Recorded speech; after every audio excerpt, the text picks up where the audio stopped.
All local, all morning. This is Fox 61, Connecticut's news station. You're not in a race with your neighbor.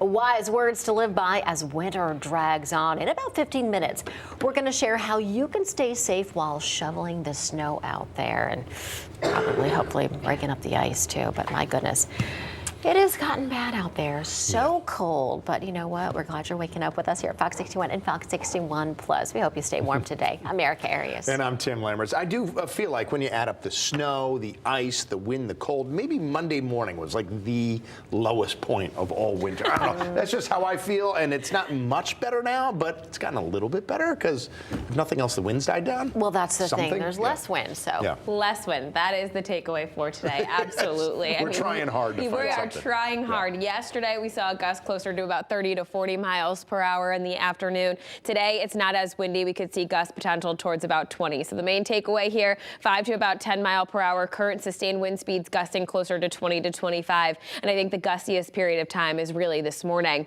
It feels like the single digits for the most part across the state. 8 degrees is what it feels like in Hartford, 7 in Willimantic. It feels like 5 degrees in Bridgeport and 10 right now in Torrington. Those are the numbers you want to dress for the bus stop. We will see that sun come out later on today, and once it does so, well, it's coming up currently, and once it does so, we will see some sunshine around 17 degrees by the afternoon. A few clouds are building in. Temperatures around 27 in the afternoon. So highs today are going to struggle. 28 in Naugatuck, 28 in Hartford, 30 degrees in Middletown, so still below freezing. Not seeing any melting, so anything that's icy now will remain icy throughout. Temperatures around 31 degrees in New Haven, 25 today in Torrington. Next couple of days will feature more clouds around for Thursday. Temperatures still struggle around 30 degrees. There could be a few snowflakes around towards the evening. We'll have more details on that chance as well as the warm up on the way coming up in just a bit. On the roads this morning here, we have most of the road work that has cleared for the morning commute. So that's good news. And we have light volume across the state this morning. So taking a look across the state now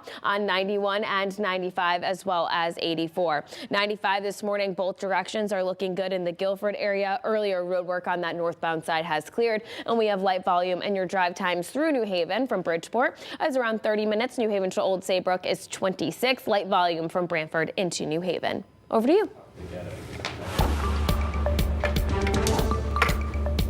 Dozens of parents were at a Hartford Board of Education meeting last night after the superintendent announced that she is going to step down at the end of this year. Yeah, parents say they want to be involved in the process of selecting her replacement. Fox 61's Kaylee Collins is live in Hartford now with more on what those parents had to say at the meeting. Yeah, several parents and community members came out last night to voice their concerns over issues they say have persisted for decades within the Board of Education and also within Hartford Public Schools overall. They pointed to issues like budget concerns that directly impact the children and their students' learning experience. They also argue that there's been a history of a disconnect between teachers and administrators within the district.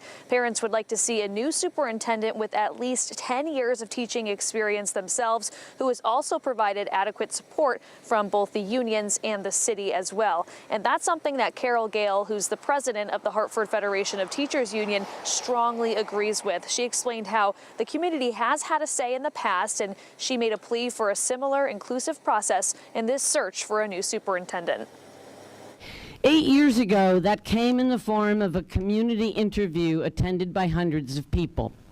Whether you take that approach again or design some other method, it is important to allow many stakeholders of our public school system to have some input and voice in this process.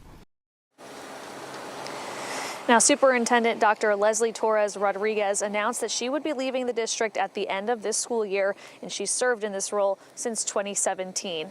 Last night's meeting comes on the heels of a separate meeting that is scheduled for later this morning. That's when the mayor, superintendent, members of the city council, and other community leaders will come together to present some recommendations made by the Hartford Blue Ribbon Commission on how to kind of address these issues as they continue that new search for a superintendent for next year. That meeting is set for 11 o'clock this morning here at the middle school. Reporting live in Hartford this morning, Kaylee Collins, Fox 61. Kaylee, thanks. So a man accused of stabbing and killing a 19-year-old woman and his 2-year-old son appeared in West Haven in a court for the first time. Fox 61's Jamel Johnson shares what happened inside that Milford courtroom. It's been a grueling last few days for two families who now have to plan funerals for a mother and son whose lives were taken too soon. But even during this tragic time, they came out in droves to attend the first court date for the victim's suspected killer. The rows of the courtroom were filled end to end during the arraignment hearing for 26-year-old Javon Fletcher. He appeared in court via a remote feed. Fletcher was released from the hospital earlier in the day. He was being treated for injuries he sustained when he jumped out of a window at an apartment building on Malloy Road in West Haven. That's where police say they found the bodies of 19-year-old Haley Miller and Fletcher's unidentified 2-year-old son Saturday night. They say Fletcher stabbed both of them multiple times. Families of both victims were present at the arraignment, and as expected, emotions were running high. Justice for tonight, that's all. Hope they eat like a McGriddle. How sweet Haley is. Thank you. Now, I reached out to West Haven Police to see if they can tell us any more details about the case, but they did not respond. But for now, in Milford, Jamel Johnson, Fox 61. All right, Jamel, thank you. Well, there are dedicated people who work year-round to help people who don't have a permanent home. And as you can imagine, when it gets this cold outside, it makes that group's work even harder, but also more crucial that they get it done. Fox 61's Kay Pattyfoot spent last night with the street medicine team in New Haven. A team of people in New Haven is making sure the unhoused population is staying warm and checking up on their health as Connecticut dips into this dangerously cold stretch. Phil Costello and his team check up on the unhoused population in New Haven daily. You warm enough? Yeah. This time of the year, they often walk around New Haven and hand out gloves, hands, and feet warmers and socks. But because of the cold temperatures Tuesday, they drove around the city. Head over by Seatown and we'll see if there's anybody outside over there. Along Kimberly Avenue, the team saw a patient. Costello said he's a regular. He has a systemic rash, and I was getting him a cream that's going to help alleviate it. That's just one of the health issues they come across. This time of year, we see a lot of things like frostbite, a lot of foot issues like trench foot and permabite on the toes, corns and calluses because they can't air out or take care of the feet. At the local library, the team looks for people who may be there to stay warm. It's empty, and Costello remembers it may be due to the fact that Governor Lamont issued a cold weather alert. It allows the people that normally would have to come out and walk around all day and then go find a place at night, that allows them to stay in. Costello says sometimes they do run into hurdles. Some weeks people may be grumpy and they maybe don't want anything, but other weeks they'll be opening up to you and asking for help. But in the end, he says he enjoys getting to know the patients. A lot of the people that are on the street have been kind of brushed over, forgotten. And so in order to get to know people, in order to get them to trust you, you have to give a little bit of yourself. And when you do that, they give a little of themselves and then you become friends. Costello said donations are always welcome. Donations for items like new underwear, socks, and jackets are always appreciated. In New Haven, Kay Pattyfoot, Fox 61. Okay, thank you. And remember, shelters and warming centers will be open until Saturday, so you can call 211 or go online to 211ct.org to find them and even get some help getting to them if you need it. Well, we've got an update on a story in New London where firefighters say a car crashed right into a home on Anthony Road. First of all, we're told nobody was hurt, and that includes the driver of the car. And firefighters say the car hit one of the corners of the home, but apparently it was bad enough that we just learned that now 3 families don't have a place to live because of it. We don't know yet what caused the crash. We do have a crew heading out there now to survey the damage, so once they get there, we'll keep you updated.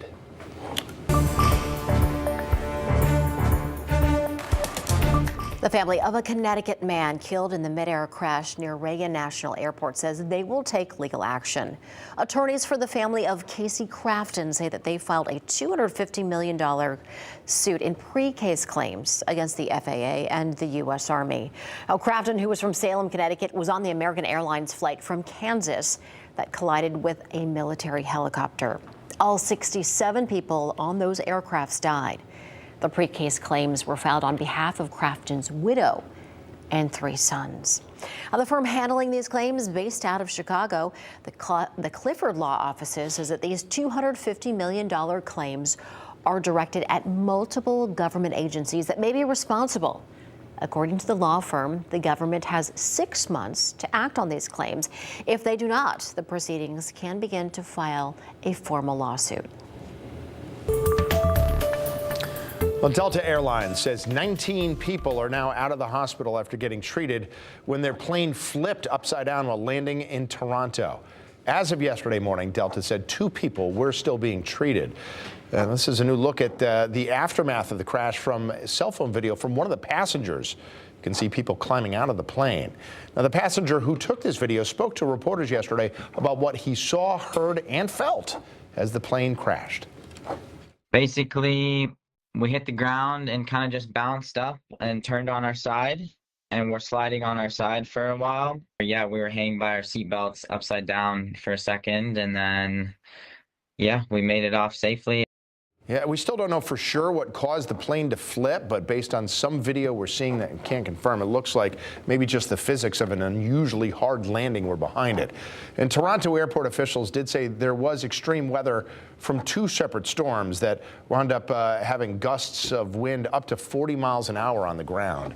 As you can see in this video, the plane is missing its wings and tail. It also caught fire for a time. So officials say all in all, things could have been so much worse, and that the flight staff saved lives.